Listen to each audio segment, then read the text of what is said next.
even when things have gone as well as they can go, the search for happiness, the effort required to keep boredom and dissatisfaction and doubt at bay continues. At the very least, death and the loss of loved ones interrupts regularly even the most well-ordered and gratifying life. So in this context, many people have begun to wonder whether or not a different form of well-being, a deeper form of well-being exists, a form of well-being that is not contingent upon merely reiterating one's pleasures and avoiding one's pains. Is there a form of happiness that is not contingent upon always having one's favorite food available to be placed on one's tongue, or having one's friends and family within arm's reach, or having good books to read, or having something to look forward to on the weekend?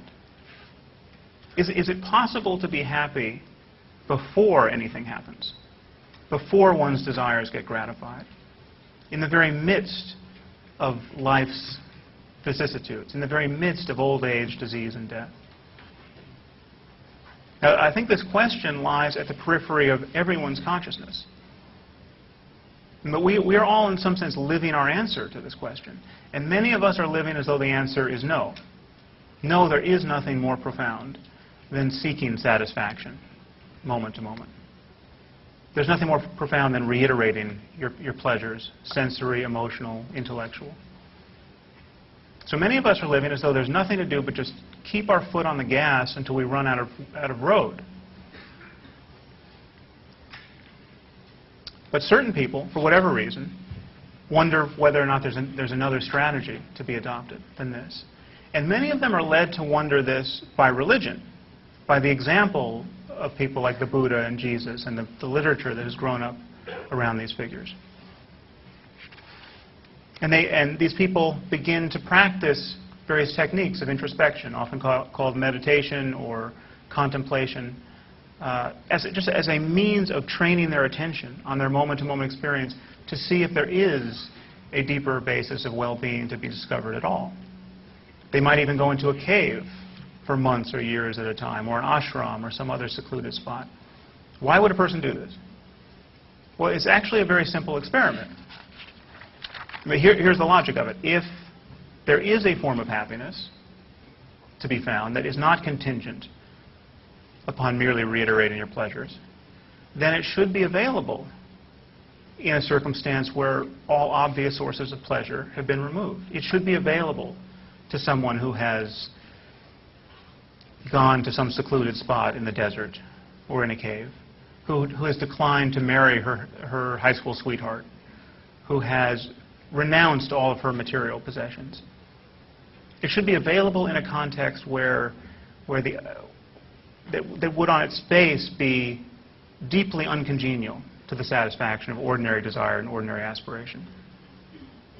Now, one clue as to how daunting most of us and most people would find such a project is that solitary confinement, which is essentially what we're talking about, is considered a punishment even inside a prison.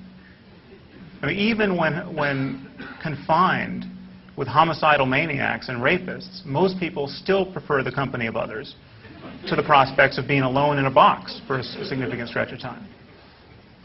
And yet contemplatives for millennia claim to have found extraordinary depths of psychological well-being in circumstances very much like solitary confinement. Now, it seems to me, as rational people, whether we call ourselves atheists or not, we have a choice to make in how we view this whole enterprise. I mean, either the contemplative literature is a mere catalog of psychopathology and deliberate fraud and religious delusion, or people have been having interesting and sometimes normative experiences under the banner of mysticism and spirituality. Now, let me just assert on the basis of my own study and experience that I have no doubt that certain people have improved their self-understanding and their ethical intuitions, and even made genuine discoveries about the nature of subjectivity itself through traditional practices like meditation.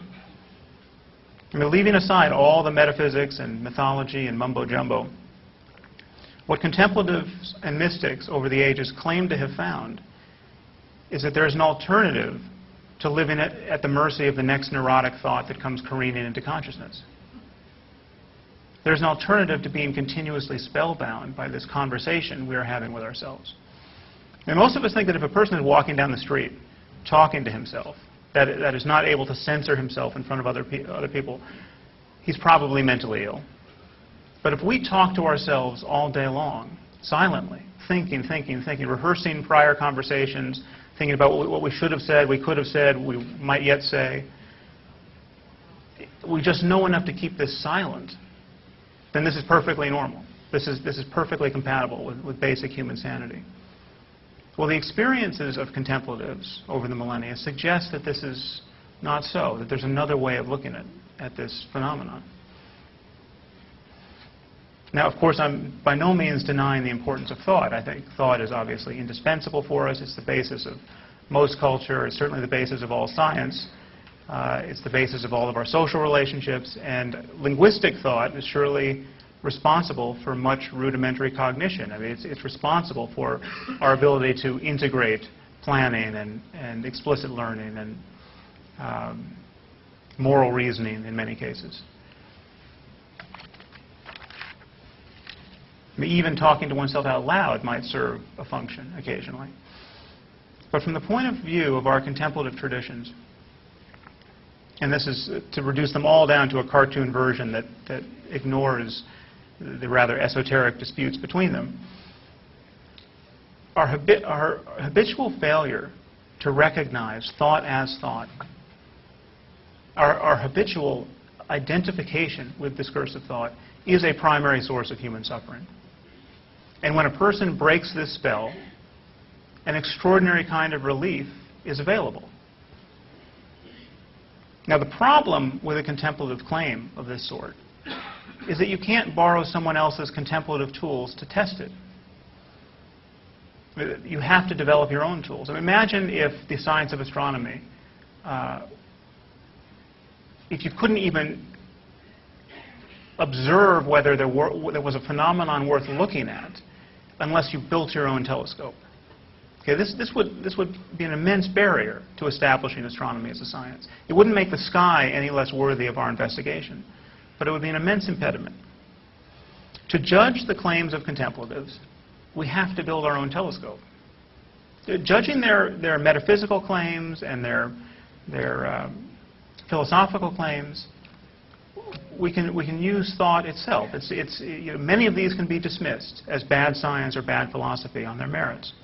But to judge whether certain experiences are possible, and if possible, desirable, we have to be able to use our attention in the requisite ways, if only for a few moments. Now, one problem with atheism, it seems to me, as a category of thought, is that it is almost synonymous with not being interested in such phenomena. It's almost synonymous with not being interested with what the Buddha or Jesus may have experienced in his life. And it seems to me that many atheists, though perhaps not all, reject such experiences out of hand as being either undesirable or impossible. Now, another common mistake is to imagine that whatever experiences these contemplatives have had, they're identical to experiences we're all familiar with. They're identical to scientific awe or aesthetic appreciation or artistic inspiration.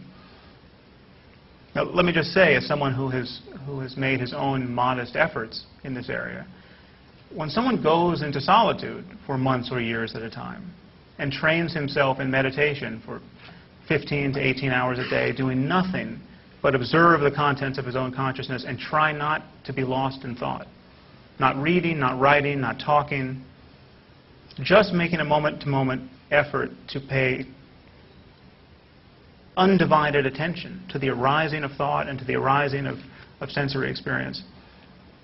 He experiences things that most scientists and artists are not familiar with unless they've made the identical introspective efforts. And these experiences have something to say about the plasticity of human experience itself and the possibilities of human happiness. So apart from just commending these phenomena to your attention, I want to say that our neglect of these phenomena as atheists puts us at a rhetorical disadvantage, because millions of people have had these experiences, and many millions more have had glimmers of them. And these experiences are often the most important and transformative moments in their lives. And if we, by definition, ignore them because of their entanglement with religion, we appear less wise than even our craziest religious opponents.